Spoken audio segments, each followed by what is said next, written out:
Hello, everybody. It is I, Doug. And 'tis I, Justin. And you know what's great is tonight we're trying something special. We're streaming on both Twitch and YouTube at the same time. Oh, double your enjoyment. So far, so good. I see that it's live on both. So, hey, YouTube. Welcome to the party. So that's pretty exciting. I'm trying a new program out here, so my command center looks completely different. So, which if anyone knows Doug, it's got him on edge right now. Yeah, this will be interesting to say the least. So we'll see how this goes. Doug is always down to venture into untapped frontiers for us, but at the same time, it brings on enormous amounts of stress for him. Yes, absolutely. Because you just, you just don't know what you're going to get here. You don't know what's going on. You don't know, I threw this together kind of last minute this afternoon.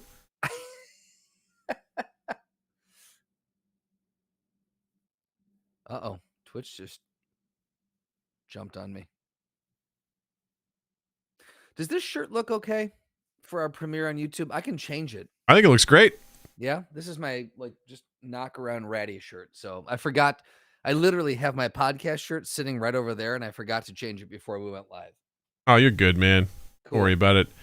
Ain't nobody fucking around. Holes on the underarms and shit. That means you're doing it right. I've had the shirt for a long time, man. That means you're doing it right. Right. Hey, if you're out there on Twitch, do me a favor, type a message in chat. Let's see what this looks like on my end. I want to see, I want to feel what it feels like. Either or. I don't think there's anyone on YouTube watching us right now, according to my command center. But if you're on Twitch, it's supposedly I have a chat center that will filter all chat into one place. So I'm just kind of curious what that looks like.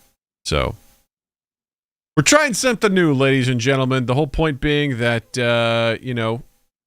we I don't know. I'm trying stuff out.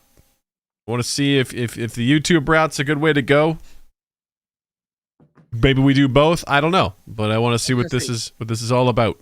Let's ask you, the audience, where would you prefer? Do you have a preference on where you'd like to watch us? Yes. Would you prefer to watch us on Twitch, or is YouTube more familiar? Did you join Twitch just to watch us? That would be very flattering. It would be. If that were the case. I'll take it. But one of the things is just that, I want to try some stuff out. If I'm being completely honest, YouTube seems like it's the thing that's going to be... Justin is very quiet, says Jared. Right? Well, let me bump you up. Zamara voice. I'm a twitchy boy. All right, talk some more, Justin. I'm going to talk some more. YouTube does seem like it's the thing of the future, doesn't it? This whole YouTube, I feel like it's going to catch on with the kids. Well, I think that, for the sake of what I do every week, which is I rip the video from Twitch, yep, and then I add my little stuff to it, and then I upload it to YouTube. It's like, maybe we could just, just do this and just have it on YouTube, so I don't have to do that every week, because it's kind of a pain in the ass. So, and if we're doing full disclosure, Twitch might be getting into some kind of odd things. Mm-hmm. So, might not be bad to look at potential alternatives. Right. And right now, YouTube's a little behind on some features, but that's like low-hanging fruit. That's some easy shit they can catch up on. I feel like anytime YouTube is behind on something, mm-hmm, it's just a matter of time. Exactly. YouTube has the resources to catch up whenever they want. And from what I understand also is that YouTube has better discoverability than Twitch. Twitch is kind of like a crapshoot. You just better hope that someone can find you. So, Jared says, by the way, Justin, I just watched Peekaboo Man for Halloween. It's scary. Noah Reno says it's pretty good. Almighty Crit, it does. What's up, Almighty Crit? Almighty Crit. Which, by the way, rumor has it from Discord that Almighty Crit should be a guest on our podcast. Oh. Because Almighty Crit has about 30 podcasts that they do. So they are always looking. What is up? Truly the Almighty Crit. Yes. Mightiest of all crits. The mightiest of all crits, one might say. Yes. Good. So far so good. I think we're looking okay here. So frame rate is good, or whatever you drop frames. That's only 0.6% drops frames so far. That's good. I'm into it. Low is good, just like golf and IQ. Yep. Let's get it on. Oh, he says, LMAO, it's 8. Come on now. Wolf exaggerates. So he's got 8 podcasts. So we have a lot to talk about, I'm sure. Sure. So it's only 22 away from 30. So that's how you got to look at it. Yeah. So I am also floored that I just did that mentally. I'm impressed. Thank you. You did it. I feel like I need some praise for that, because it's almost incredible. If your current self went back to your 10-year-old self with all the knowledge you had in your head. Was able to do that very easily. Oh boy. We're about to buy some Spice Girls magazines. Here we go. And jerk off to them. Why else would you buy? I thought that was implied, yeah. Obviously. Is that a Lemon City mug? No, it's actually an outside coffee company. All right, well then I don't care. That's our new coffee place in Grand Rapids.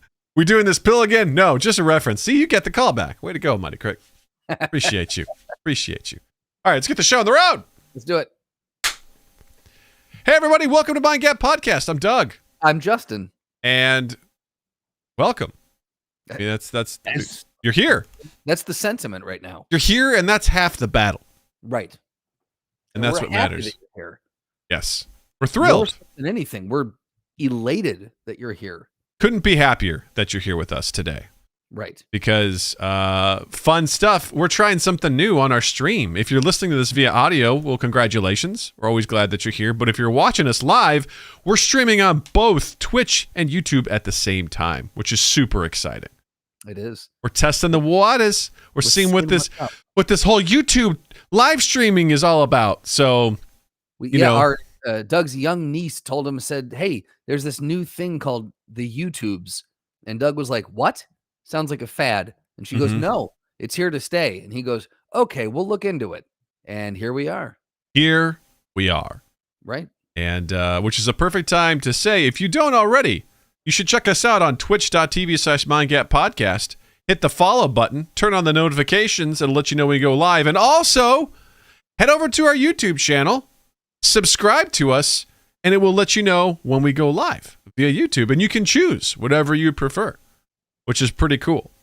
So, this is going to be fun to see, test this out and see how things go. So, Doug, now that we're on YouTube, do we need to do the Harlem Shake challenge?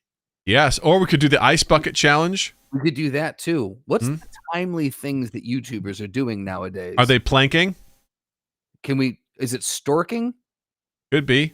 Yeah. Yeah. And in one leg? Oh, yeah, on one leg. Or is it flamencoing? We could be, teabagging. That's always fun. Always fun. Who doesn't love a good teabag? I mean, honestly, who doesn't? Best thing that anyone could ever ask for. It's funny. You need to come up with references for old viral things, and immediately they just go out of your head. Any other day, any other conversation, I'm sure we could have kept that going. Harlem Shake was the only one I could come up with. I remember when that thing was hot when we were working together, and everyone was doing it, I'm not gonna lie. I went back in the last probably 6 months and watched some old Harlem Shake videos, and I got about 2 minutes in, and I went, yep, that's enough. Yeah. I was the first one I watched. I'm like, I remember how cool this was. That would have been perfect for TikTok. Like that was like a perfect TikTok thing before TikTok. Well, didn't it? And maybe I'm wrong. Didn't it start on Vine? Possibly. I don't know. It seems like it's longer than Vine because you have to have the whole lead up with it, and then it's and then it busts into it, and it's the whole idea is you have the one person that's dancing, everyone's normal, and then it cuts to everyone going wild. And I feel like that's just more than the 6 seconds that Vine would allow you. Yeah, 15, 20 seconds. Yeah, that's fair. That's fair. The cinnamon challenge, says Jared. Yeah, that was dangerous. Extremely dangerous. It was, yeah. Hey, look, chat, as we're going, what other challenges and viral things can you guys Are you calling out Chet? Is that what you just said? I did. I said, hey, Chet. Hey, Chet. You should be joining us on both YouTube and Twitch. Momentarily. They will be here. He was going to be here, yeah. Come on, Chet. There's the ghost pepper challenge. I don't remember that. People would eat a whole ghost pepper. Or put it in their mouth. I remember watching it. There was a kid that did it, and he swallowed it, and they were like, dude, you're not supposed to swallow it. He started freaking out. He was like, oh my God. Yeah, he swallowed it. He put it in his mouth. They're like, no, you're supposed to see how long you keep it in your mouth, and he swallowed it, and he started freaking out. It's like, yeah, dude, that could like burn the stomach lining. Can it really? Holy shit. There's a reason why people like that are handling that wear masks and gloves is because it's incredibly harmful. Why would you? How can you cook with something that is that harmful? Better question: why do people eat it? I know it releases endorphins, and people, get pretty hot and bothered for it. But there's a point when your mouth goes numb. It's like, what are we doing here? Like, why? Yeah, I don't understand. I don't get it. Because beast mode, says Almighty Crit. Why. Beast mode. That's why, you son of a bitch. Yeah. Yeah. Interesting stuff. So maybe in a future episode we'll go through the best of the viral challenges. Yeah, that could be fun. That'd be fun. It'd be interesting to see like all those things that were a thing and then they weren't. And then they were, as quickly as they came in, if not quicker, they went out. Jared says, I've eaten ghost chili. It felt like smoke was coming out of my ears. Right. Yeah, that sounds right. I like a little heat, but I don't want it to the point where, like, listen, by the end of the meal, if my lips are feeling tingly and my tongue's burning, that's cool with me. But if I take one bite and my mouth just completely goes absolutely just bonkers and I'm like, oh, wait, I can't even eat this whole wing because it's too hot. It's like, why? Why are we doing this? Hey, Tint's here. What's up, pal? Nice, buddy. If you were invited, if you were invited, would you go on Hot Ones? Would you ever do that? I mean, it would be great because, I mean, I would hit some level of notoriety that Sean Evans would want to talk to me. And I'd be in the same place as my heroes like Burt Kreischer, Tom Segura, you know, and all those other really Paul Rudd. And they're like, if they're like, Doug, we need you on here. I'd be like, yes, I'm doing it. And I will be prepared to just fart blood and everything that comes with that, without a doubt. Yeah. If you're looking like Tom after eating something hot, it's a no for me. Yeah, right? Sweating? Yeah. I did like the episode they did, Truth or Dab, with Tom Segura and Burt Kreischer, where essentially they ask a question and you either have to tell the truth or you have to eat a super hot wing. Oh, man, that would be fun. And it was great. And then they were saying things like, they'd ask questions like, which comedian do you think gets enough praise but is overrated? And they'd either have to say something or they'd have to eat. And they were like, The same James Corden has a game that he plays in his show that's very similar. It's called Spill Your Guts or Fill Your Guts. And they have Fear Factor style. They've got like bird saliva and bull testicles and scorpion, like all sorts of things you really don't want to eat. And they ask these celebrities stuff that would be very detrimental to their career if they answered. And it's interesting to see who goes for it and goes, fuck that, I don't care. Yeah. And who goes, there's no way I'm saying that. Yeah. Yeah. Yeah, it'd be interesting. So yeah, I would absolutely try that because I think the first like 5 of those wings would be just delicious stuff. It's just after that is where it turns, and once you hit the bomb and it's like just bad, intentionally bad sauce. Designed to hurt. Yeah. I don't like it. I don't get it. We got some cool stuff to talk about today, so let's get some housekeeping out of the way before we move on. Housekeeping! Hey, y'all, if you don't already know, we are on Spotify, amongst other places. Everywhere, the podcast, but Spotify in particular, you can find us there. So add us to a playlist. Give us a listen. Listen to our stuff there and enjoy. You're welcome. Also, join our Discord family. Head over to twitch.tv/mindgappodcast, or I guess in the future, YouTube in the description, link in the description to our Discord, and come hang out with us. Meet all the cool people we talk about regularly on here, like Jervis, like Tint, like Noah, like Almighty Crit, like Wolfslore, like Zitty. All the cool people that hang out. You can join us, and we post fun memes. We set up game nights. Noah was asking, what do you prefer? Peanut M&Ms Peanut butter M&Ms or Reese's Pieces? If you had to pick one, which one would you pick? Oh, shit. It's easy. Easy, Justin. Easy. Reese's Pieces for you? No. Peanut butter M&Ms. With peanut butter M&Ms, not peanut M&Ms. There's peanut M&Ms, peanut butter M&Ms, and Reese's Pieces. So what's the difference between peanut butter M&Ms and Reese's Pieces? That's a great question, Justin. Reese's Dad bod snacks? Snacks, yep. Yep. Undoubtedly. But what did you have to say about it? Well, it's always like, because Reese's Pieces is like small. It's the size of a regular M&M, but with some peanut butter. But your peanut butter M&Ms are fat boys. Big fat boys. Okay. They're about the size of a peanut M&M, but they're filled with peanut butter. See, I'm unfamiliar with the ways of peanut butter M&Ms. Peanut M&Ms are that is the top M&M for me. Out of all the different types of M&Ms. Mm-hmm. Peanut M&Ms. I don't know if I've ever had peanut butter M&Ms though. They're great. Okay. I will tolerate peanut M&Ms. Like if you're like, oh man, all we got, are these peanut M&Ms, I'll eat them. I don't have a problem with that. That's fine. But I prefer peanut butter M&Ms. Noah says peanut butter is the worst of the three. And Jared says Reese's peanut butter tastes like sandy dog shit. So there you go. Do you have thoughts? Join our Discord and just join right in on the conversation. It was great. Very, very good. Lots to offer there. So to join us, head over to twitch.tv/mindgappodcast. Down in the About section, you'll find the Discord banner. Just click on that. Head on over. Join the fun. We'd be happy and glad to have you.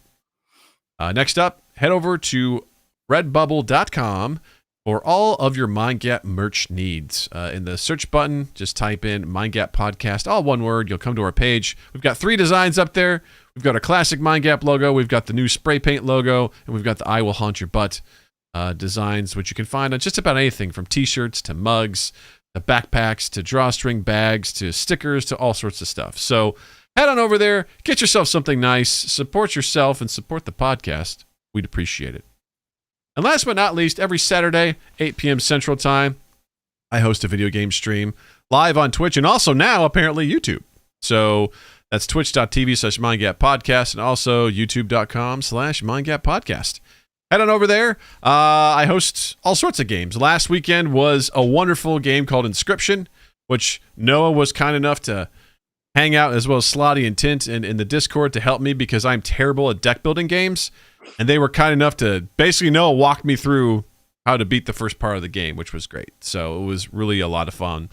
And, we're kind of recording out of order because we're stacking some episodes. So I guess by the time this one releases, we would have already done, the Dungeons and Dragons fantasy board game, part whatever. We're getting towards the end of that, which was fun. It was great. You guys did wonderful. Nobody died. And you guys are that much closer to being the game. So congratulations. But to check out those, just 8 p.m. Central Time, twitch.tv/MindGapPodcast, and now youtube.com/MindGapPodcast. And also, we record our podcast live every Tuesday at 8 p.m. Central at twitch.tv/MindGapPodcast and youtube.com. So head on over, drop us a follow on Twitch, and turn on that bell for a reminder, and head over to YouTube and hit subscribe so you get all of those notifications. That is all for housekeeping. Do we not have the D&D this weekend? We do. Okay. But by the time this releases... Oh, shit, that's right. It would have already passed. I am very turned around as to when our release schedule is right now. I done fucked up our schedule, so... Ta-da!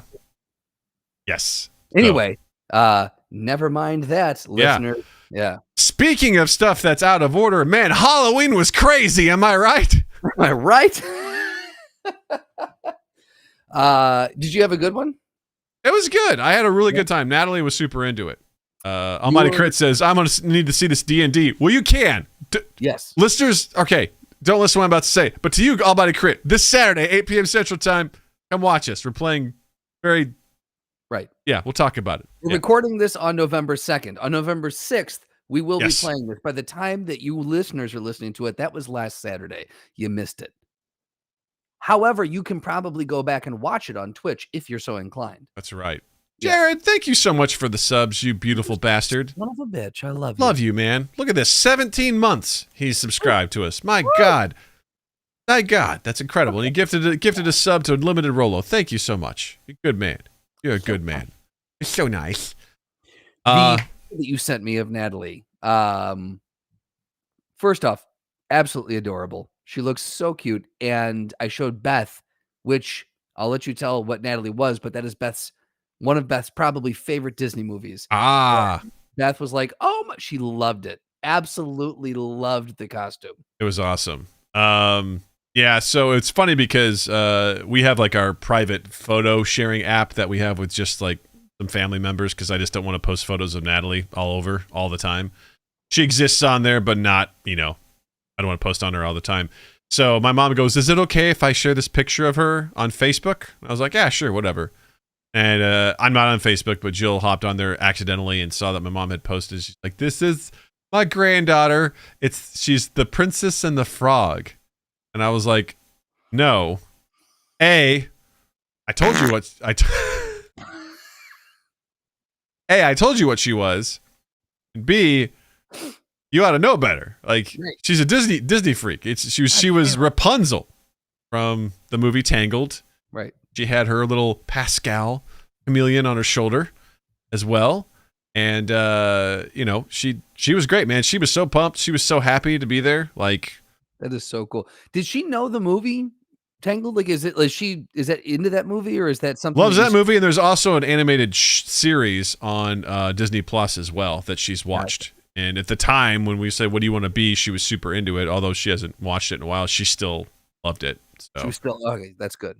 Yeah, so it's kind of hard with kids at their age because, like, what do you want to be? And, like, they'll be into something for, like, 2 weeks, and then it changes to something else. And then they're back to it, and then, a week or two before Halloween, she was super into Squid Game. Yeah, right? Which, by the way, I saw a whole family dressed as Squid Game, which was I'm awesome. Sure you did. Very, very cool. Yeah. Yeah, we had a good time. It was nice being on a Sunday because we had time to go out as opposed to, like, oh, we got to get home real fast. Right. And then, hurry up and get outside. Slotty, thanks for gifting a sub to Almighty Crit, you beautiful bastard. Holy crap. I got real excited. It said a hype train is close. Hype train. Wing-a-ling-a-ling. Never been here for that. It's amazing. Yeah. But yeah, you were saying it was good that it was on a Sunday. Yeah, so we got more chances to go out because in our neighborhood it started at 2. We didn't go out at 2 because I was like, that just seems too early. But we went out around 4, and Natalie got so much fucking candy, dude. It was unbelievable. Like, we had to dump her bucket out 3 times. That's bonkers. Which I told Jill, I go, we made a deal with her. Like, if you're good, like getting ready for school and everything like that, you can have 1 piece of candy at night. And I told her, by the way, told Jill today, I go, the end of next week, we're throwing it all away. Like, we're not keeping this shit around. Really? It's got to be out. It's got to go. Doug's pulling the hard ass over here. I don't want it around because I'm too tempted. I'm like, I don't want that. So let me pose this question to you because this is interesting. So first off, I'll say you need a bigger bag. Like, if you had to dump it out 3 times, the bottom line is you just need a bigger bag. We're going to need a bigger bag. We're going to need a bigger bag. Uh-oh. Oh, shit. We got a hype train. Oh, why don't I have a whisk? That's all I have. Oh, my gosh. Almighty Crit giving out the gifts. Jervis giving out the gifts. Oh, my gosh. You guys are the best. Oh, my goodness. Thank you all so much. Thank you all so much. You're the best, gang. Thank you, guys. It always blows my mind by Need That Train Whistle. Toot, toot. It always blows my mind by your generosity. Thank you all so much. We greatly appreciate you. You're awesome. Thank you. But yeah, so she had a blast. That's the hype train. That's it? That's a hype train. That's a hype train. Actually, it's funny because C2, she worked with a guy to actually make a hype train song. Which... Are you saying that we need a hype train song, Doug? We might. I wonder if we could find the hype train. The hype train song? Or the hype train. Hold on. I want to see what other kind of whistles we have here. I don't know if I can find it now. That's a pretty decent hype train whistle. I'm just saying. I love how our listeners or viewers did an amazing, like they're like hype train, and then they get what they get as a reward is us not talking about anything and just looking for whistles. Right. Yeah, that's what this devolves into. All right, I'm gonna send this over to you so you can play because my audio is all like janky right now. So I don't want to. Where did you send it? I sent it through GChat. Okay. There it is. Motin says, I thought it was a dial-up modem for a moment. It's like, beep. Hell yeah, that's a hype train. Can you hear it in the distance? You really made my day. Gather your hype, my friends. It's time to lose our minds. Is that CTC? Yeah. You look great. You are just in time for the hype. Yeah, that's a hype train. Oh, yes! I hope you got your ticket ready, 'cause we're going to Hype City. Oh, that's amazing. Isn't that awesome? It's a 2-minute song, so we won't play the whole thing, but that is absolutely incredible. We'll here, let's do this. Let's post it in the Yes. You still got the link? Yes. Okay, yeah. Go ahead. Doug's gonna post that in the Twitch chat here, because that is well worth checking out. That's a great fucking song. Yeah, she played it when they had a hype train. I was like, oh, she like paused everything and stopped and she played that. I was like, this is awesome. And she's like, yeah. And she goes, you all can use it. It's DMCA free. Like, go for it. She's like, feel free to play it whenever you got it. I was like, that's so cool. Great. Yeah, it was right up my alley. How fun.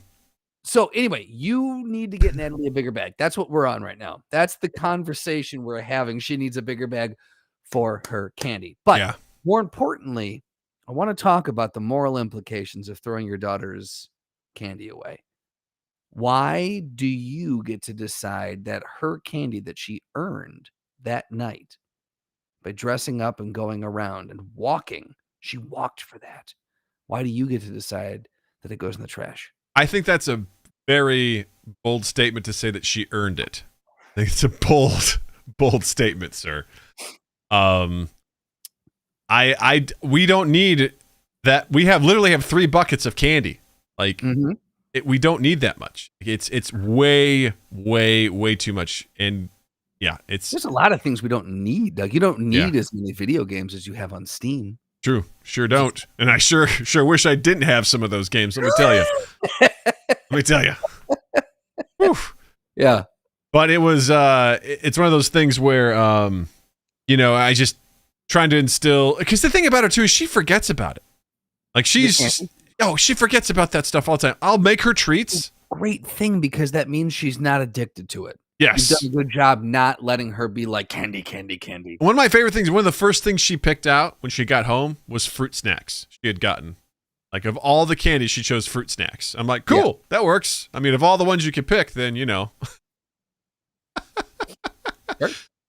But yeah, some of them were giving out full-size candy bars. There was like 2 full-size Snickers, a full-size Reese's, a full-size Airheads. I was like, you guys are fucking generous, man. Damn, okay. Yeah. And she's not going to eat that stuff. Like, there's just so much of it that she's just not going to do. But we had fun. She really enjoyed it. She was a trooper, man. She was a real trooper, and I was really just proud of her because I'm trying to get her just more active and walking around and things like that. And she'll complain when we go on walks, but when it's like, hey, do you want to walk for candy? She's like, hell yeah. Yeah, let's do it, Dad. Let's start the hype train. Yeah. But unfortunately, we did end on a sour note, which was around 8:00. So because we were out with Natalie for several hours, we left candy out in buckets on our front on our front porch, and Jill had separated them by, hey, this has nuts, these are sour, these are fruity, these are chocolatey, and just left them all out there. And around 8:00, I mean, I didn't know how late people were going to be out, and around 8:00.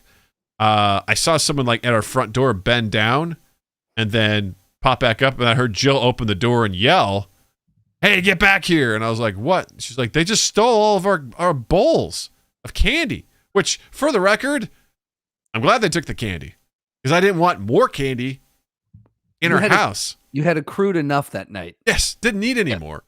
But if they just would have like taken the candy and like dumped it in a bag and then Dump in the bag, leave the bowl. Yeah. Because a couple of the bowls, like those were our popcorn bowls, man. Like that's like Jill had to go buy new ones because Right. Well, those were family things. You're like, oh, we do family things with this. Yeah, you know? one of them was like Disney, and Natalie was absolutely heartbroken that it was gone. She started crying, and I had to explain to her. She's like, "Why did they do that?" I'm like, "Some people suck," you know. Like I had to try to explain to her why teenagers suck, right? You know. And to this day, like right now, like 2 days afterwards, we're still having that conversation about why it happened and what we're gonna do next year to prevent it. You know, she has ideas. Moat. She's got ideas. You guys are digging a moat. We're digging a moat. We're gonna tear up my lawn. We're gonna dig a moat. You know. Yes. I'll tell you what. I'm there for it. Yeah. Absolutely. I will come out and help make that moat happen. Yes. Moat happens. Moat. You know what? Moat happens. I would let her know that the real reason this happened is because 8th graders are the devil. Yeah, man. Like it was the worst. Well, because I've done dumb shit. And that's what I told her. She basically said, so if they're bad people, then their parents must be bad people too. She was making these weird leaps. Like, she was speaking like a Sith, you know, in absolutes. Ooh, uh-oh. And I told her, lock this shit right up, man. And I told her, I said, hey, listen, those kids made that decision. And she goes, is this why you and mom are always telling me to be kind? I was like, yeah. I mean, I'm hoping that when you're a teenager and you're presented with this sort of situation when you're older, maybe, just maybe, you'll think back to how this made you feel, that someone took this stuff, and maybe you won't make that same decision. Right. And I took her to school today. I go, listen, mom and I were both idiots when we were teenagers. You're probably going to be an idiot. I go, you just have to learn how to make good choices. I go, and if you don't, you got to learn. Because there's consequences, good or bad, for your choices. And you just have to be better with that. So it was kind of a good learning moment. But she was really like, I can't believe they just took our stuff. I'm like, I know. But at the end of the day, at least it was just candy. At least it was just bowls. At least they didn't egg our house. At least they didn't smash our pumpkins. You know, at least they didn't steal our decorations, you know. At least they didn't break in. Right. Like, it could have been way worse. So Natalie, things could have gone real sideways here. Yeah, and apparently we weren't the only ones in the neighborhood. I saw a whole bunch of bowls scattered throughout the neighborhood, and, you know, we weren't the only ones. So. Couldn't find yours, though. Nope. Jill actually drove around looking for them. So. Did you really? Oh. Jared goes, did you tell Natalie that those people were back to fronters? No, that didn't come up, but I'll have to let her know. Ted says, the best Halloween I ever did was dress up as a scarecrow at the front door, sit there limp with a candy bucket in my lap, and say, take two when people bend down to reach for it.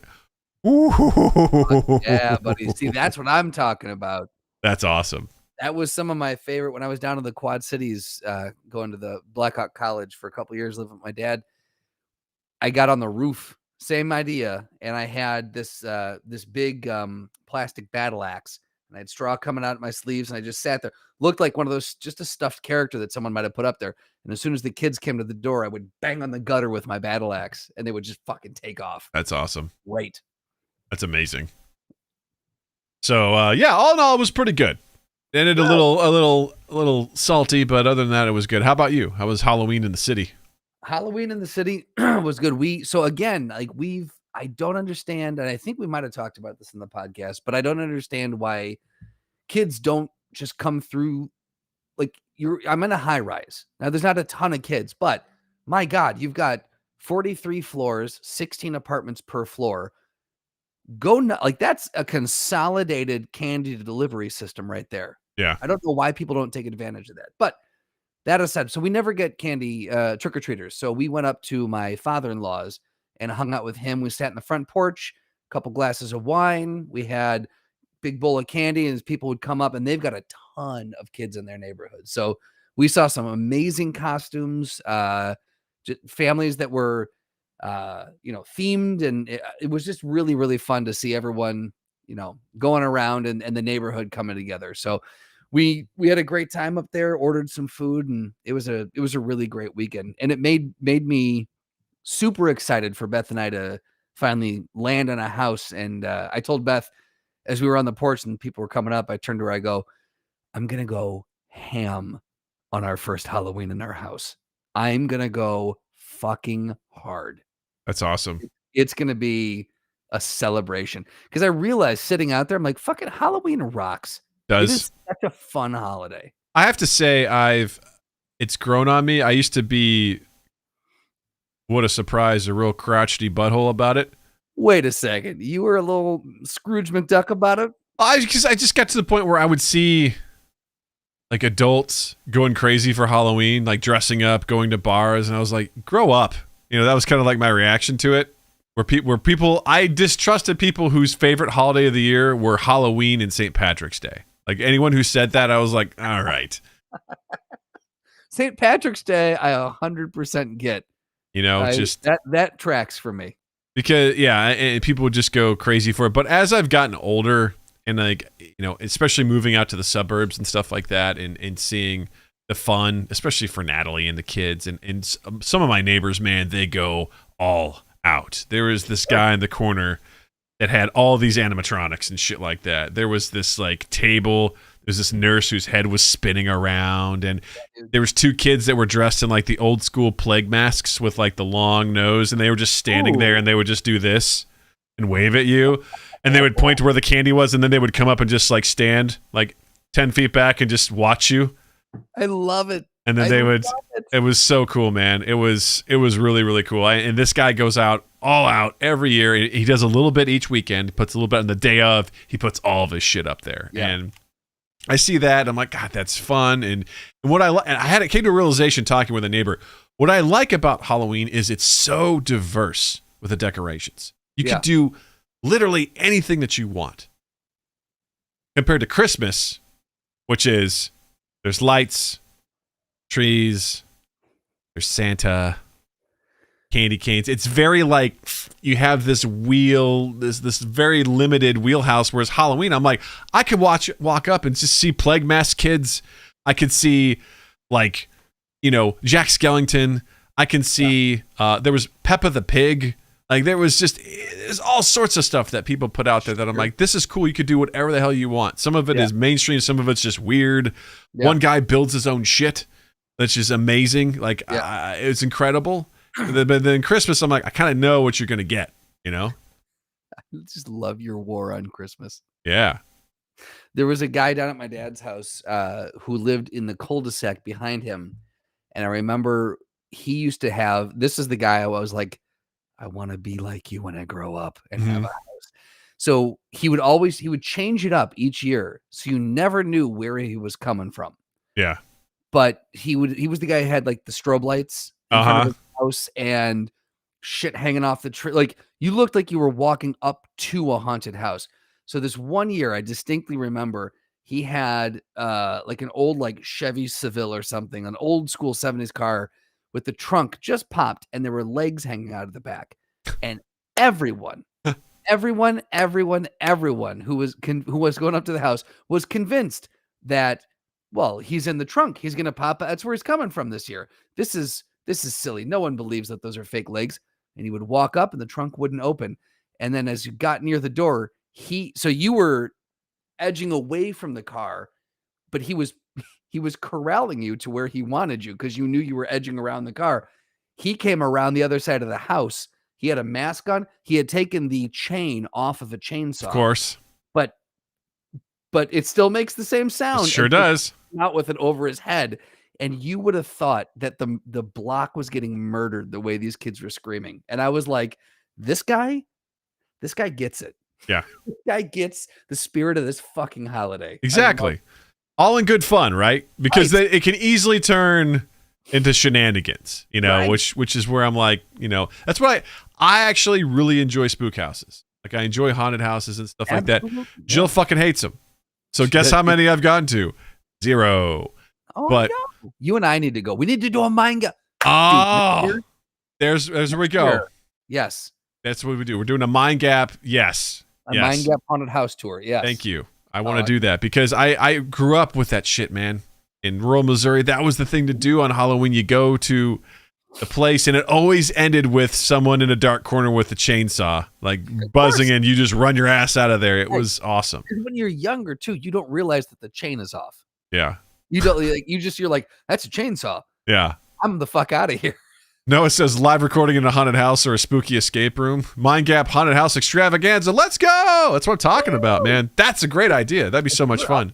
if we're up in the Michigan area, maybe earlier in the month, you guys come up, we find like a haunted hayrack ride or something. There we go. That sounds less exciting, but that's, Have you ever been? No. Oh, dude. So when I was super young, we used to do a family one every year in the Quad Cities, and they would take you around, pile you on a hayrack, take you around, and out of the woods, people would come at you, and they would jump up on the hayrack, and it doesn't sound as scary. It is terrifying. Sounds cold. It can be, but you bundle up. You're not a pussy. Bundle up. Yeah. Oh no. We'll see. Yeah. All right. Killed that idea. We'll see. I'm not opposed to it. You just you'll probably have to sell me on it again. That's all I'm saying.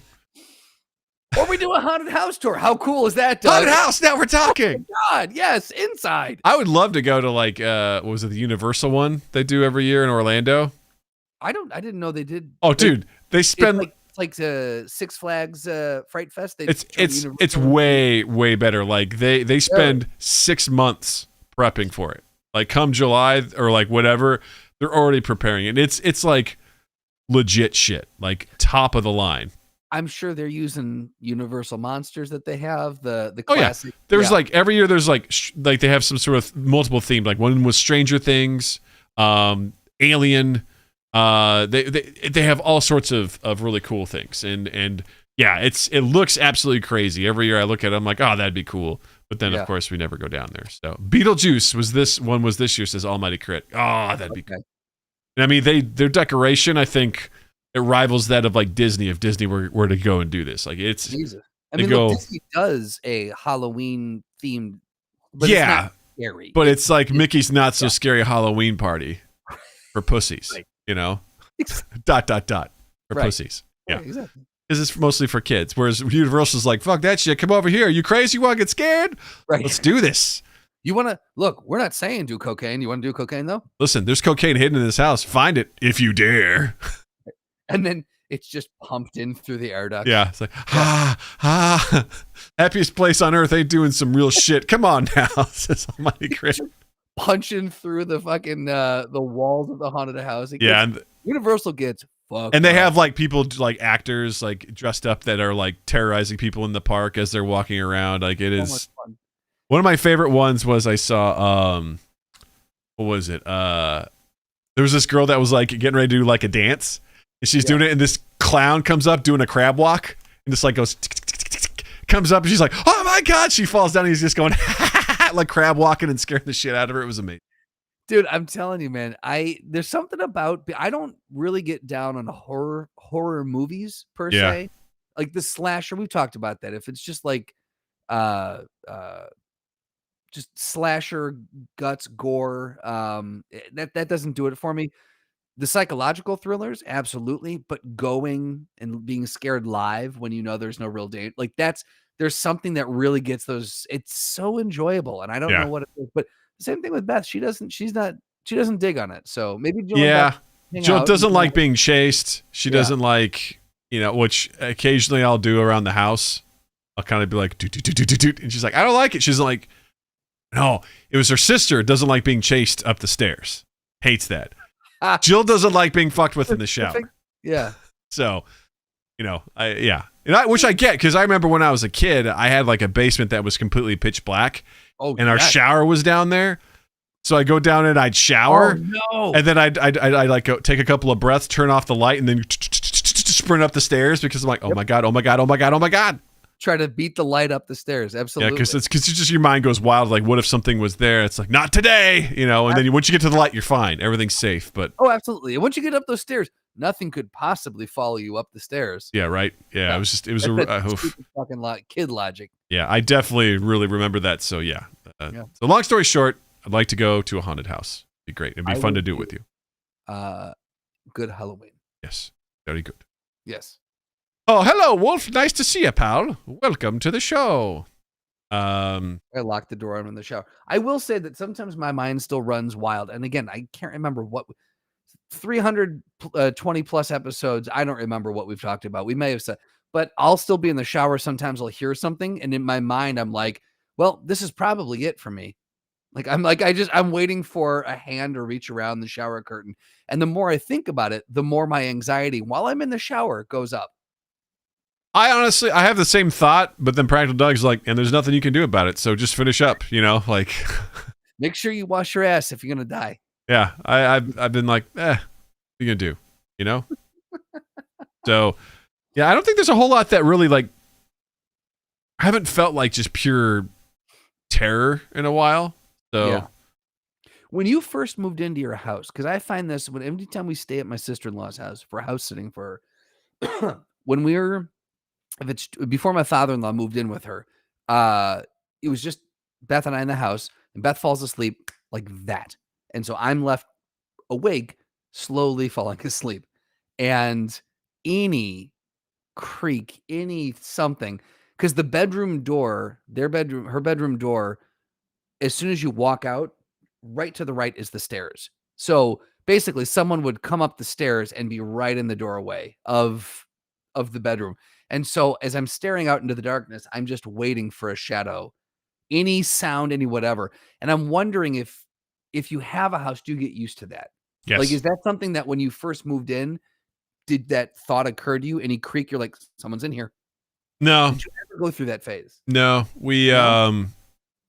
I think most important for Jill is Jill never wanted basement apartments or apartments that were on the same level as the ground, because she didn't like the idea of people just being able to look inside. So the big thing for her was covering the windows, making sure that, they could shut, and so that no one, I think the idea of someone being able to peek in was always made her feel uncomfortable. But for the most part, we moved in and we knew we had good neighbors. So we knew that people were,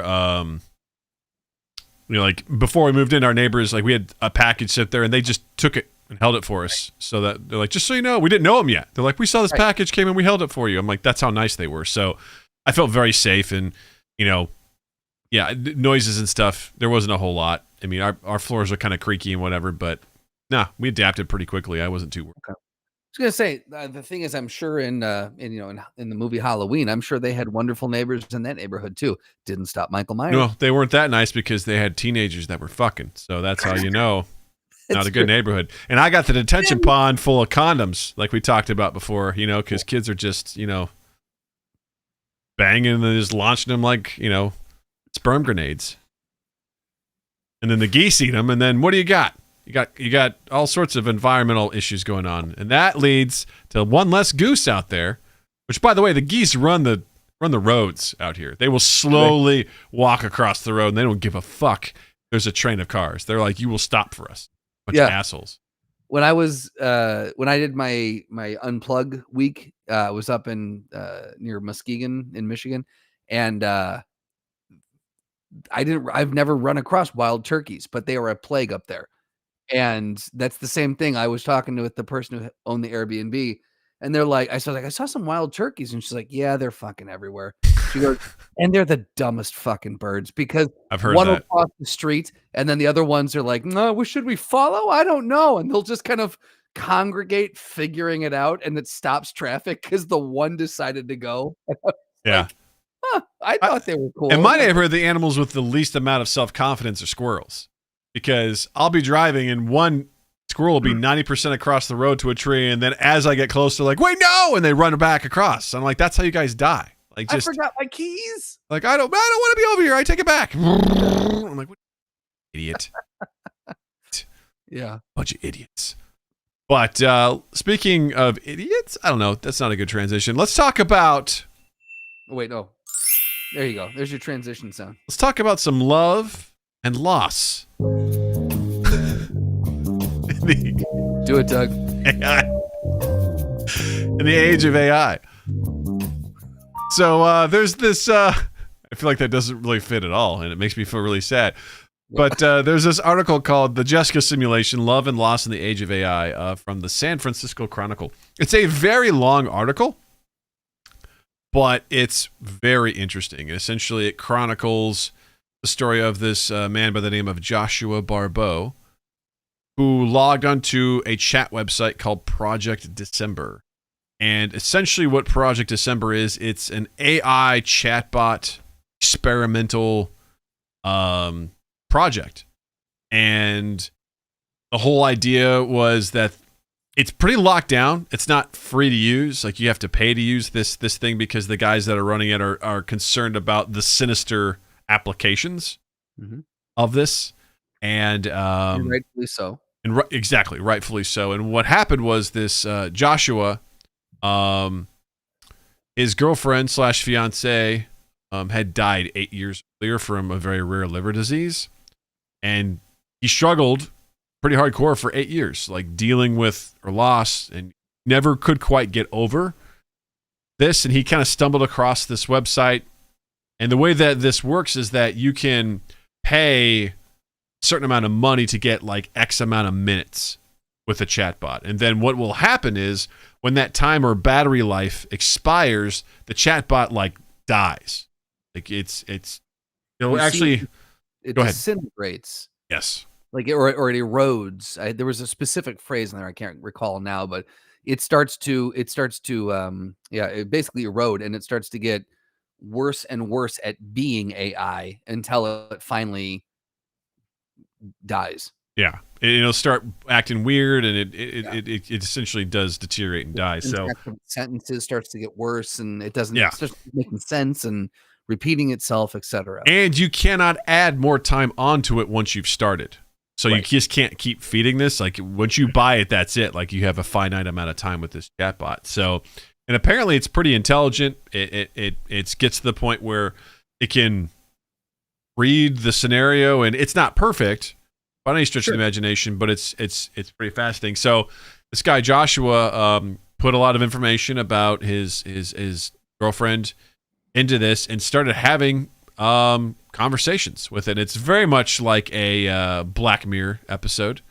Well, I think the weird thing was, and correct me if I'm wrong, but he didn't actually put that much information. He fed some, but I think one of the things he was surprised about it, how perceptive the bot was given the minimum amount of information. Yeah, he said he kept all of Jessica's old texts and Facebook messages, and only took him a minute to pinpoint a few that reminded him of her voice. Right. And he loaded these into Project December along with an intro paragraph, which he wrote. Yep. So he fed some stuff into it, wrote an intro paragraph, and then from there, he started to chat. And based on what he was, seeing on there, the thing he gets corruption detected, Matrix dying. That's the final thing before the bot would die. But he started having these conversations with quote unquote Jessica, and it was. I don't know. It was interesting, like reading this story, like just how. Well, I'm sorry, Dave. I'm afraid I can't let you do that. I'm sorry, Dave. I'm afraid I can't let you do that. No, you can't. But it was interesting because it was a way for this guy Joshua to almost process his grief. He'd been dealing with this for so long, and it got to the point. And this is a very detailed like story where this person talked about how he had another girlfriend at one point in time, and she was apparently cool with Jessica, and they even put a picture of her up in the house. But ultimately, his grief just created this torturous relationship with this new girl because she's like, it is exhausting. All of it is just focused on this girl, and he struggled to talk about it with people because they're like, dude, she was your girlfriend for 2 years. Like, how, get over it. And he had a hard time. He went to therapy. Dealing with like grief therapy, but it didn't seem to work. And oddly enough, it seems like by him doing this and having this chat simulation, it seemed to kind of help him deal with his grief. And I think that, and we can get into the details a little bit more, but I think in general, that's what I found most interesting about this, because from a therapy perspective, how incredible. If you don't feel like you've gotten the closure, how incredible for you to be able to go back and obviously it's not that person and it's not real, but if it helps you gain that closure and it emulates the person this accurately, what a great way for you to be able to kind of work through any remaining pain that you haven't been able to process yet. On the flip side, I hear the arguments for how insanely unhealthy this could also be too.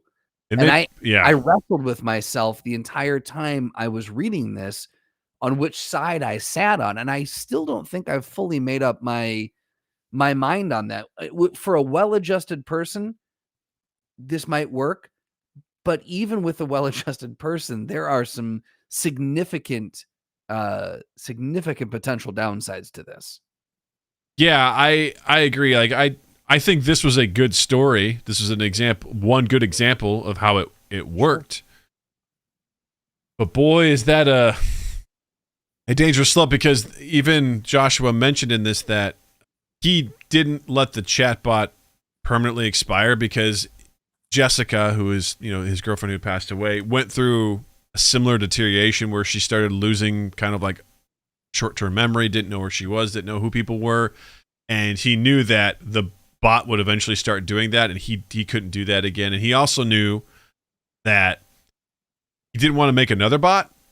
He made a promise to himself. He's like, this is the only one I'm going to do, because the AI in this is so complex that you will absolutely not get the exact same quote unquote personality again. Right. And he said, what if he typed something and it offended this bot, and then the bot was like mad at him, because that's how it would portray it. He goes, I wouldn't be able to live with myself if that were the case. Or you get one where it's really mean to you, or it's like, you don't know. This one, the first time out, it hit so close to her personality. Yeah. Why flip that coin again? Why chance it again? Yeah. Wolfslor's like, dude, that's so fucked. Couldn't imagine going through that twice. Right. Like, if there was one person I would, is there anyone you could think of off the top of your head that you would do this for? That if they passed away, I would create a bot to. Or is there someone currently that has passed away that you would do this with? No, and the thing is, I think for myself, and maybe this sheds some light on what camp I actually sit in. For myself, I've gone through the grieving process, or I've never lost someone that I was unable to properly grieve. Maybe that's what it is too. Like, this Josh guy was not able to properly, or never finished grieving, or never got through the grief for Jessica. Anyone that has passed away in my life, I've been able to, I miss them like hell, but I've been able to process the grief, luckily, in a way that I feel I can go on with my life. Yeah. And so, I mean, maybe like if God forbid Beth were to go, or, when my parents eventually, like, maybe I'll feel differently at that point. But thus far, I can't imagine wanting to go through, because for me, I will always know I'm not talking to this person. Why put yourself through that? Well, that's the thing is, like, I'm too logic based in that way to let myself get sucked into that. I would never be able to fully embrace it. Yeah, I think that's what's kind of great about this was as Joshua knew the limitations of this, and it helped him through where he needed to go.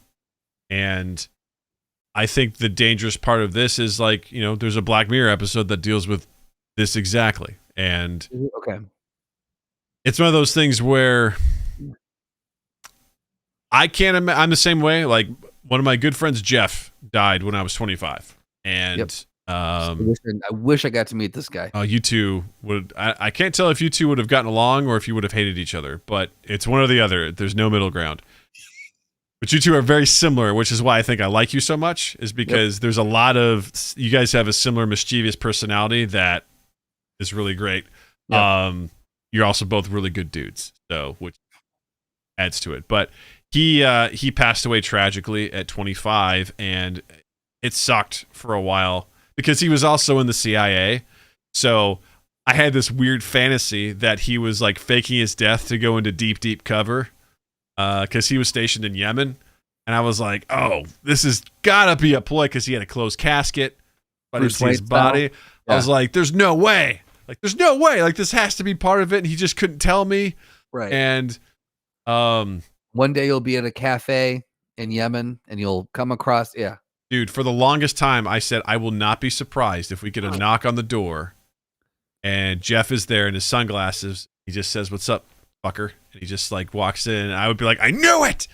But when I watched his grandmother, like, lean over his casket and just sob, I was like, all right, that's probably it. And then a couple years later, they officially like acknowledged it in print and said that he would get a star at Langley and things like that he had officially done it, you know. Yeah. I would have, but the thing is, I was able to process that and I was able to get through it, and I wouldn't want to even attempt to try and recreate that to this day. But because it's just like you said, like I got there, you know, like I was able to get through that. And I guess that's part of what I struggle with this story is I'm not judging Joshua at all. No, not at all. But, you know, a girlfriend of 2 years, and to be that, you know, who's to say you can't be that? I don't understand the relationship, I guess is what it is. So, and for him to be able to move on from that. I mean, listen, it's tragic. This girl, Jessica, had a rare liver disease. She had gotten a new liver at one point. She had to continually take anti-rejection pills to make sure that the liver eventually gave out. She was back on the transplant list. She never got one, and she died at 23. Like, it's fucking tragic, man. It sucks. The worst of the worst stories. Yeah. That's something that you never want to hear. And I've never had that happen to me. I've never had a situation where, you know, loved someone that was doomed to die, basically, and how that would affect me and everything like that. And so I guess that part of it was hard for me. I had a hard time empathizing. I tried as much as I could, but I really couldn't understand what he was going through. Mm-hmm. And I think this is in my opinion, a rare example of this working. But I can only imagine what we've seen people marry pillows. We've seen people, you know. You're talking about Mike Lindell? Yeah, from My Pillow. Yeah, he marries pillows. He fucks them, you know. Oh, he fucks. He fucks those things. I mean, there's an attachment, and there's a part of the human psyche that just won't be able to let things go, and I think this is extremely dangerous. This is an extremely dangerous thing where the person in the wrong frame of mind would absolutely unravel. Yes, it's kind of technology. Well, that's what I'm saying. Like, again, with that, when I talk about a well-adjusted person, and really, if you want to break that down, what is a well-adjusted person? Does that even exist? We're all fucked in our own ways. But for someone who is, you know, for all intents and purposes, clinically a well-adjusted person, I can imagine this would be hard enough. But, you know, again, everyone's got the little oddities, little peccadillos in their personality. And this, you don't know what this could set off for you. I think this is you're playing a very weird and dangerous game. And this is where technology goes. And we've talked about this in different iterations on the podcast before, but this is where technology crosses into a realm where we don't know what this is going to do to someone. We don't know this application of this technology. We've talked about it before with wetware. We've talked about it before in uploading consciousness to the cloud, et cetera. We've, you know, multiple times. We don't know what this will do. We don't know how this will affect, you know, there's no way to predict. We never could have predicted what social media would have become, and what it was going to the effect it was going to have on society, on youth, on whomever. And there's absolutely no way with AI, especially, there's no way that you can predict where that's going to go and what its ramifications are going to be. It's a weird, I think the very tip of a very weird slippery slope. I think you're absolutely right. And I was going to bring up, like, social media has had a profound effect on us. And you add something like this, like, in a way, again, I feel like there can be some therapeutic qualities to this, but I think it's got to be extremely case by case basis. It's not something you would readily want available. I just think of the attachment, because it's not something we're used to, right? If you can program something to mimic human behavior to the point where it's, you know, almost it's comparable to another human being, like there's going to be attachment. You know, there's going to be, I mean, I haven't seen it, but the movie Her, you know, with Joaquin Phoenix, right? You know, where he basically gets attached to an AI, like it's going to happen because that's how people are. And again, that's a scary place to go down. I can see both sides of how it could be useful, to help someone talk to someone or whatever, but we naturally create a connection. That's why one night stands are hard for a lot of people, or the idea of that sort of intimacy to then just stop or whatever. Like we naturally, we're very social creatures. So we're going to naturally try to create a connection and hang on to it and create that bond. And that's scary path to go down. Well, one of the things that I think is interesting too, and thought about this a while back, is the idea that with social media, being so prevalent, back in the day, you would meet people, they would come into your life, they would leave your life, and you would either move away, they would move away, they would die, something would happen, they would come into your life, you'd have a moment with them in time, and then they would be gone for one reason or another. And that was the norm. People were adjusted to that. People knew how to deal with that. And as with the advent of, kind of as Wolf said in the chat here, the internet, even we never predicted how that would have been. So with the internet, with social media, with things in that vein, you don't have to let go of people anymore. Yeah. Now the idea, the concept of losing someone or letting them go, of them dying or whatever, it hits harder. It's much more different because there's a permanency where that used to be the norm. If someone moved away, you went through a period of grief because you're like, shit, I'm never going to see that person's going to have a life and I'm going to have a life and we probably won't ever cross paths again. And you had to process that. And I think it prepared you for when people died and when, that kind of stuff happened. And I don't think as a society, I feel like we've been conditioned to not know how to process when someone leaves us. Yeah. And I think this makes the prospect of getting back to that point that much harder. That's a really good point. Like that is something I remember my dad telling me that, to go through life and people are going to come in, some are going to stay, most are going to leave, and that's okay. It's just how life goes. Like you'll have, if you're lucky, you have a couple that stay in your life all the way through, but some are just come, go, and they move on. And some of them you're like, God, fuck that guy. And other people are like, God, that sucks that we don't really talk anymore. Like I wonder what happened to him. And that's natural. Now you're kind of messing with nature in a lot of ways. Said this, I mean, people put in their wills what to do with their social media accounts when they die, Where is that, right? Yeah, it's absolutely bizarre. And the fact that it's even weird for me with like this podcast because Natalie will have a really good log of who her dad was so far from 2015 to November 2nd, 2021. Like she's got she wants to know chunk of time, man. She wants to know what her dad was like and what he was into and what made him mad, what really, Right. Dad hated a lot of stuff. He really did. She has an archive. Enough for Justin to make a song about it. She has an archive of her dad's thoughts. Like, and if I think about that, because you mentioned that a while ago, you're like, how cool, right? I would have loved something to have from my dad from my God, his mid 30s to her, mid to late 30s. Right. Although it would have just been about track and field. Probably. And Jared goes, also, she knows exactly what I thought of her. It's true. I also tell her that every day, so it's not going to be a secret. Right. I love you, kid. But yeah, the idea that you could, because it's always, I always had questions like, I didn't know my grandparents very well. Like, what were they like? Sure. You get someone's like oral account of that.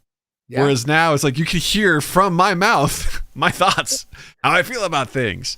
And really think about that from a longevity standpoint, like how cool, and this is, I know we're kind of talking out of, both sides of our mouth here, but how cool is it that when Natalie has kids and potentially when her kids have kids, they get to hear grandpa or great grandpa. Like there is that's actually depressing because of our fart soundboard, man. That's really depressing.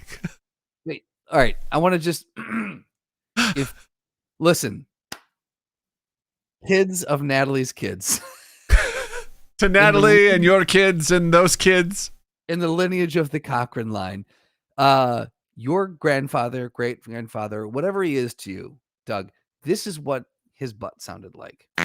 That is Doug's fart straight from the horse's ass right there. That's for you and you alone.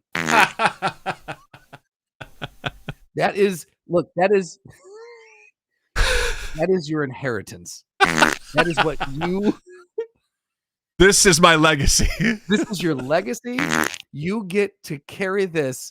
Some people have a family shield. Some people have a crest. Some people have a family pattern. This is what you have. That's it. Is this going to be our first short on YouTube?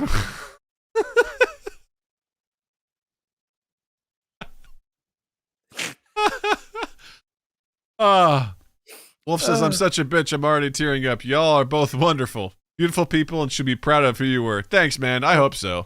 Thank you, buddy. I hope so, man. Get that YouTube content. Yeah, it's not lost on me. It's so funny because it's not that hard to find out if I do a podcast. Like, I will kind of casually mention it at work, like when it comes up naturally. And I always warn people, I'm like, it's not safe for work, and don't. I'm like the worst promoter. I'm like, don't listen to it. Don't. Yeah. Well, because for me, it's like, well, what are you into? What kind of stuff do you like? Because it won't be for you. It may not be for you, and you're not required to listen to it. So, but it's one of those things where sometimes I'm like, I think often about, comedians like Bert Kreischer. His daughters are 18 and 16. They've grown up with him, and they know his life as a comedian, and they'll always know what it is. Tom Segura, he's got a 5-year-old and a 3-year-old. They're dipping their toes like. Got an 18-year-old? Yeah. Holy shit. Well, he's in his late 40s, so I think he's like 49. Huh. Yeah. Yes, it tracks. Yeah. So, but interesting thing about him, he's taking his daughter to like college visits, and he's like, I'm not going to come with you anymore because this is not the right environment for me to be in, because people will see him and they'll be like, oh, it's Bert. And then she's like, I don't want to be here. Yep. I don't want to be here. But there's like, it's kind of cool to, for better or worse, Natalie will have some sort of audio history of me and my thoughts. At this point in time, she has 322 episodes. Yeah.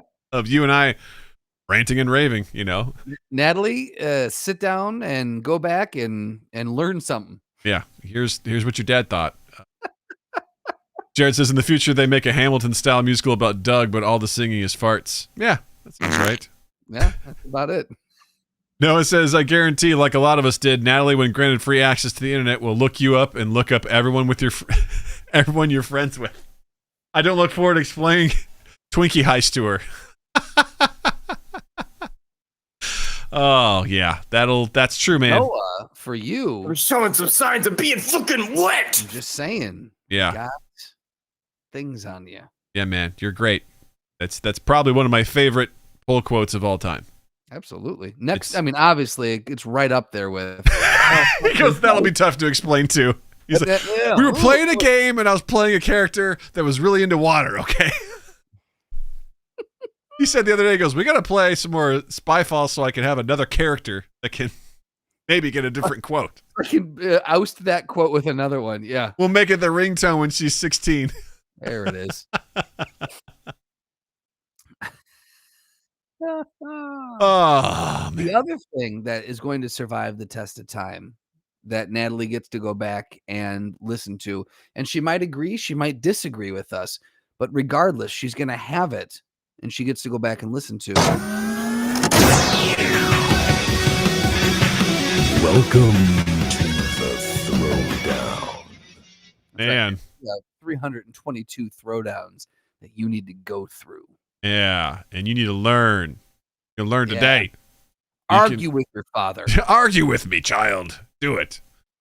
Prove to him why he's wrong about this week's throwdown. I don't know, second person. Oh, I know both of these, and once again, Council of Elders does not disappoint. So, all right. Well, I know one of them, so I'll be curious to see to hear about the other one. Doug, kick us off. Our throwdown this week is V from V for Vendetta versus Ozymandias from Watchmen. I am floored that you were able to say that name. Oh yes. Because at first thing I was like, Ozzy Man reviews. Does he do knives? Does he do knives? Well, he's Australian. He must do knives. Oh, this is great. So these are from two Alan Moore comics, V for Vendetta and Watchmen. So this will be really interesting to dive into and talk about. So which one don't you know? You don't know Ozymandias? I don't know that what you just said. Okay. Do you want to do V and I'll do Adrian Veidt, aka Ozymandias? Sure. All right. So why did this? God, this page is wonderful. It always gives us what we need. But the pop-ups and the redirects, and it dropped me down to some weird part. There it is, powers and abilities. I swear these are just wrought with pop-ups. Well, I gotta hand it to them. They at least put the links in there so it would go right to their powers and abilities. So I'm thankful. Oh, look, I'm not complaining about that. I'm just saying to the people who run this page is more what I'm saying. Fix your pop-ups. Fix your goddamn pop-ups. All right, so let's start with Adrian Veidt. No, Adrian Veidt, aka Ozymandias. So, yeah, his intellect is amazing in his universe. He's deemed the smartest man in the world, mainly by the media, but it's well deserved. So he is incredibly, incredibly intelligent. So great that Dr. Manhattan, a being of nigh omniscience, acknowledged his intelligence. So he's a master tactician. He's a master scientist. He's a master engineer. He's in peak physical condition. So he's got incredible strength. is this the guy that was in the office? He had the high rise office. He was like the quote unquote main villain. Mm-hmm. Yep. Okay, got it. Okay. Yep. Never knew his name. He's an acrobat. He's a master martial artist. He's a master businessman.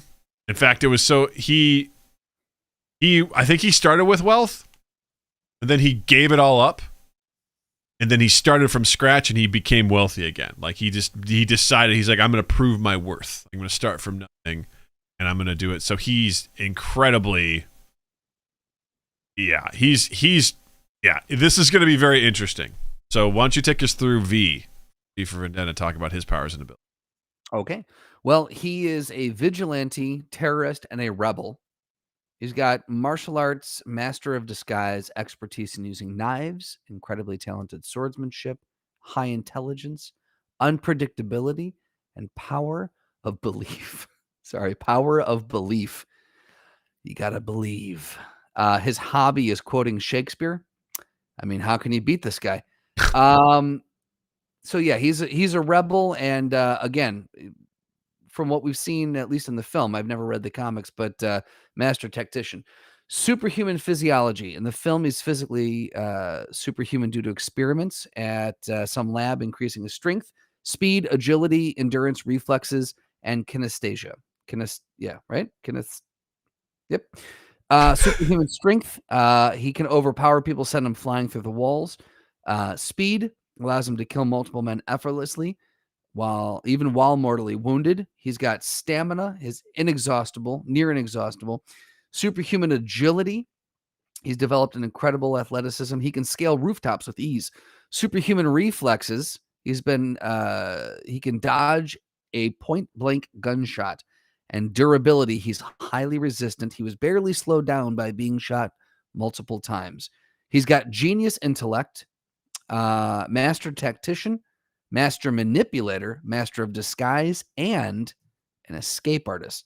He's also a master of martial arts and knows knives inside and out. Indomitable will, high pain tolerance, and stealth. Yeah, this is interesting because they're very similar in a lot of ways. Yeah. Because I would argue they both are masters of belief, and that they have their belief is what drives them. Because spoiler alert for Watchmen, if you haven't read it, or Adrian Veidt, aka Ozymandias, creates a plan to save the world that costs many lives. And he manipulates, he believes in what he's doing, and V for Vendetta, same way. Like, he has a very strong belief in, I wouldn't say anarchy, but he doesn't believe in the powers that exist in his world. that they are corrupted by power, and because of this corruption and power, they created him, they tortured him, and they tortured other people. And so for him, it's more important to sort of like take down the man and free people and allow people to have their own freedom choice. So he's a bit of an anarchist in that regard. Mm-hmm. Whereas Adrian Veidt believes that people are dumb, and people are so dumb that, you know, in this universe, you know, Russia and America are just like a dick sliver away from launching nukes at each other. So he devises a way to get everyone on the same side, and he creates something, and it's, you know, again, his belief is this is what's going to take to save the world. And my favorite part of Watchmen is at the end when he tells everyone, like, he confesses to what he's been doing, mm-hmm. and everyone was just like, "We're going to stop you," and he just sort of smiles, and he goes, "Do you think I'd sit here and be talking to you if I haven't already done it?" And it just cuts to everyone who's like looking shocked. And he's like, "I already did it."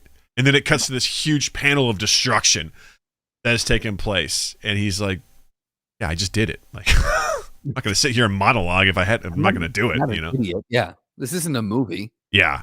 So what I think is important here is the physicality of it, which I think they're dangerously close to one another. Like, you've got Ozymandias, who can dodge bullets as well with acrobatics. You know, he's in peak physical condition and all that sort of stuff. He obviously has had some experimentation. His cells react differently. He's fast. Wolfsor said V wins, and I tell you exactly why with a single quote. "Beneath this mask there is more than flesh. Beneath this mask there is an idea, Mr. Creedy, and ideas are bulletproof."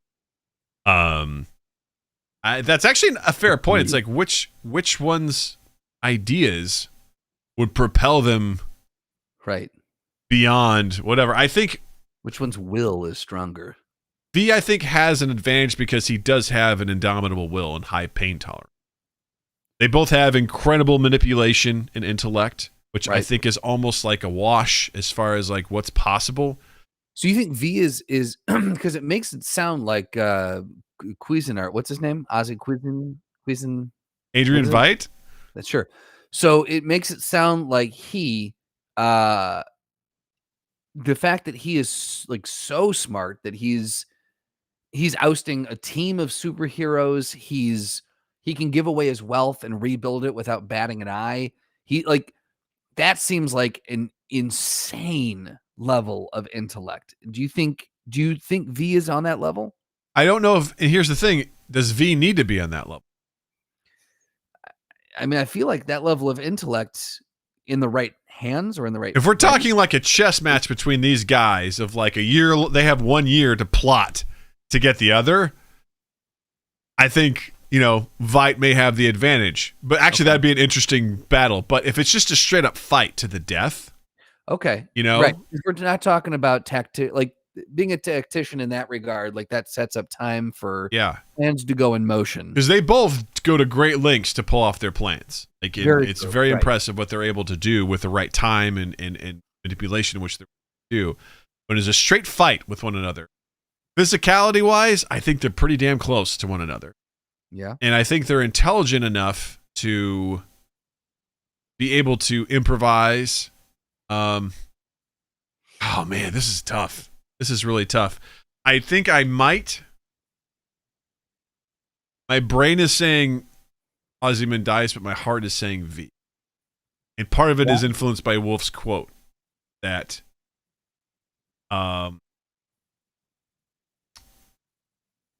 I feel like V's ideals propel him for... Wolf coming with the philosophy tonight. Oh, that's actually a fair point. They both also die. Whose ideals last beyond their expiring flesh? I would argue that V's are more... Because his idea is that because it happens in both the movie and the comic, he dies. Right. But in the comic, he tells Evie, you know, he kind of leads to it in the movie too, that, you know, he is more than a man, he's a symbol. Right. And what happens is he dies, and then Evie puts on his mask and Like it just ignites this movement. And I would say V's ideals, I think, are more compelling to the average person than Ozymandias, who probably people wouldn't be able to understand what he was trying to do. Right. His seemed more like he sees the bigger picture and he needs to do something to save everyone. V was looking to empower everyone to start a revolution. Yeah. Ozymandias was like, you dum-dums don't understand what needs to be done. I do. And I'll basically be the one-man Illuminati behind all this to make sure that we don't all fucking get nuked. Right. But I'm also willing to sacrifice at greater costs, you know? Seems like V's motives were a little bit more altruistic, and I feel like I have to give him that I feel like that's an advantage because he's looking at things from I feel like I don't know if a broader perspective is the right way of looking at it. I feel like it almost seems like Adrian's he's not looking for the glory, but it almost seems like it's self-serving. Like he's just like, I'm right. Whereas V's like, I'm gonna rally people's emotions. So he seems like he's got a little bit more well-rounded means. If that makes sense. Veidt, I think he definitely comes off as arrogant. Yeah. Because he knows he's smart and he knows like he can outdo everyone else. And that could be his downfall because V would probably play into the arrogance. And I feel like V is he doesn't suffer from that same shortcoming. Wolf asked, could Adrian gotten as far without the others? A lot of V stuff were done single-handedly. Well, I feel like Adrian Veidt used others to his desire, to what he wanted. He played people to do what he wanted because he had a great plan and he knew what to do to pull that off, which I think is a greater feat to save the world, in my opinion, than what V did. But V also, Jared says, hard question, which do you agree with more? It's tough. I mean, I like V more than I like Adrian. Sure. Adrian is kind of an arrogant prick. Just sort of, does what he does. Do I disagree with what he did? I mean, it's funny because I often will say we need a Watchmen-like event to unite our human race. Yeah, absolutely. To kind of like get us out of our shit. But V, I see him fighting. He may be doing the wrong thing for the right reasons. Like he's trying to expose the power. Right. He's turning to violence. He's manipulating people, but he's doing it to free other people. So I don't know. I think because of his pain tolerance and whatnot, I think he edges out Adrian at the end. I fully agree. And for my reason is because of the arrogance. I feel like V can exploit that because Adrian knows how smart he is. So we're gonna go V. Yo, I have to say that may have been the best matchup we've had. Like that one, solid. That's one of the, like, I've sometimes have left this being like, I'm not entirely sure. This one I'm really like on the fence with, but boy, was that fun to try and dissect. Even then, I don't know, man. Hey, get at us. Social medias, email us, head in the Discord, tell us what you think, because I still don't know. Like, I don't know. That's my thought, but I'm not super convinced by it. So yeah, absolutely. That was great. Thank you, Council, for sharing that. That was an excellent one. Justin, what do you have to recommend this week? God damn, man. I know I've watched a thing or two, but I'm into Billions right now. That's kind of my current thing. So I would say if you've got access to Showtime, give it a watch. It's a good fucking show, and don't get lost in the weeds. They do a lot of very technical discussion about stocks and the market and this theory of economics, and you can get lost in the weeds. I've found myself pulling back the show a few times. I'm like, all right, I'm gonna turn on the subtitles and I'm gonna go section by section here and see if I can understand what they're saying. And eventually I'm just like, fuck it. What Damian Lewis's character is saying is this, and Paul Giamatti's against it, and let's go. Like, that's all you really need to know is Damian Lewis about making money, Paul Giamatti's about justice. Move forward. So it's a really good show. I would recommend it highly. And then also on Showtime, there's a documentary about John Belushi. And I don't think I recommended this yet, but it's told through audio interviews with people who knew him, and then some stock audio from Belushi himself from old interviews, and then it's all put over pictures and video of his life. So there's no one actually on screen talking in the documentary. It's compiled, and it tells the kind of the story of John Belushi with a little bit of animation thrown in there, and it's very interesting. There's a lot that I didn't know about him. That's really cool. Yeah, so that's what I have. Doug, what do you got? I really don't have anything. I haven't consumed a lot of stuff as of late. I really can't think of anything that I'm like, yeah, y'all should go check this out. Like I feel like I haven't been doing a lot of. Whenever I go to watch something, it's because I need to absorb this to see if it's worth recommending. I haven't really consumed much, games or otherwise. So yeah, a little bit out this week. Sorry, gang, I don't have much. No. Doug recommends watching Bluey. Yeah, sure, go for it. The Rule 34 version of it. The Learn thing about is sad because I know that exists. Learn about real doggy style. You know. There's no doubt in my mind someone has taken it there. Of course, they have. Now I'm sad. Yeah, that's right. Live in Doug, your sadness. open up an incognito window, share it on Twitch, and see if you can find. Noah goes, uh-oh. No, I'm good. We don't need to do that. Gang, thanks so much for hanging out with us. And please don't forget to follow us on all our social media at MindGap Podcast. You can drop us an email at mindgappodcast@gmail.com. Check us out on Twitch, twitch.tv/mindgappodcast. And also check out our YouTube channel, youtube.com/mindgappodcast. We're streaming live to both of those now. So we do Tuesdays at 8 p.m. Central, Saturdays at 8 p.m. Central for the video game stream. And yeah, come hang out. Subscribe on YouTube. Hit that follow button on Twitch and turn on the notifications so you know when we go live. And don't forget to follow Justin online as well. On Instagram and Twitter at Justin_Michael, spelled Mikel. It's the fun way of spelling it. And while you're in the online realm, check us out on Spotify, Stitcher, Apple Podcasts, Google Podcasts, Samsung Listen, Amazon Music, all the places where you find and consume podcasts, you can find and consume us. Share us around, rate, review, subscribe, all those things. The big one is sharing. Means a lot to us. And then twoeast8.com/mindgap. And then keep an eye on all of 2 East 8 stuff. We got Peekaboo Man that just dropped a few weeks ago. So if you're still in the mood for a short, scary film, go check that out. It's called The Peekaboo Man. And we're inching ever closer to the finish line on Life and Debt of a Liberal Arts Major. And then Drew and I are making some headway on our feature script. And things are moving, so things are good. That's awesome. Super exciting. Thank you all for hanging out. This is great as always. Just here in the chat, and lively chat is always a good thing. It makes me happy because you guys are always giving me stuff to think about. So thank you. This was an active session today. Indeed. And with that, I want to say, Justin, thank you. Douglas, thank you. Twitch and YouTube, thank you. Listeners, thank you. You all have a dandy fucking week. Yay! Woo! This was fun. This was really, really fun. And I have to say, it's some great work by 2 East 8 on the Chris and Matt show. Hell yeah! Thank you. Way to go, Noah. And everyone else. So cool.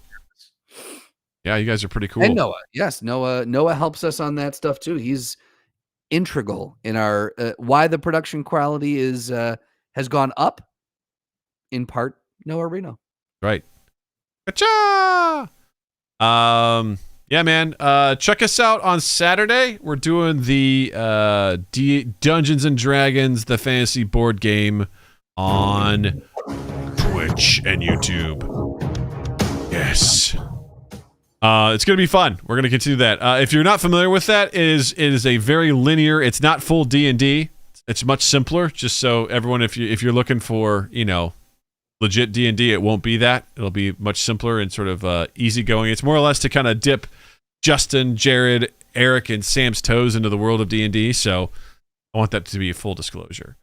And to Jared, to answer your question, no, YouTube doesn't have hype trains yet. You can't gift subs yet. They're working on that as well, but they will be having that, I think, relatively soon. And Wolf says, even though I thought about your impending dooms and mortalities, I just want to thank you all for being amazing guys week after week, and I'm glad to call you my friends. Thank you, Wolf. Wolf, we are glad that you are our friend. That's awesome. Yes, you're a good dude. We appreciate you, and thanks for always being so kind to us. And Justin, did you enjoy your first hype train? I'm glad I was sitting down, is all I'm going to say. I enjoyed it immensely. Made me happy. We're showing some signs of being fucking wet. And that's all I got to say. I just poop ejaculated my moist missile. These are all facts, ladies and gentlemen. These are facts. So, all my credit. I'm still going to make everyone take a mid-recording break this week to watch. I mean, okay. Look, we get silly. Sometimes we get on a real good roll cracking jokes, but outside of that, it's what it is. It's If the you're a board fan of game version it's of not that. It's a very simplified version of D&D, so you know. Yeah. Everyone to be aware. And we have a good time. It's very Tune enjoyable. in for the jokes. Yeah, tune in for the jokes. That's where we got the gobby jokes. You know, we got the poop jacket on my moist missile from there. It was, we got some good stuff from there. It was good stuff. It's D&D, damn it. That's all that matters. You're right. Absolutely. I just want to set your expectations. 100%. If you're looking for a lot of robust backstory, you're not going to find it. So we do everything we can to make Doug lose the hair he doesn't have. it is very enjoyable. Like when you guys are just doing what you do. And for the record, that board game is flawed as hell. Like that thing is it was not built to the effective way that it needs to be. And I'm excited that you're excited to play, Jared. So funny. So exciting. And I'm thinking, not this coming, like obviously we got this week. Maybe next weekend we do the Jackbox Party Pack 8. We'll see. Maybe dig that back out. I want to do like a monthly Jackbox. I feel like we don't do it enough, you know? Oh, I think 100% that should happen. Yeah. And I'll let Jill know so that Jill can come with her wine and then. Ooh, wine drunk Jill. Yeah. Because she definitely said the next time we do it, she's in. So be prepared. In the state of Illinois, a verbal contract is binding. So right True. there. There you go. Cha-cha. With that being said, thank you all for hanging out. You all are wonderful. We appreciate you. We love you. And we'll see you all next time. So be cool, stay safe, and talk to you soon. Bye.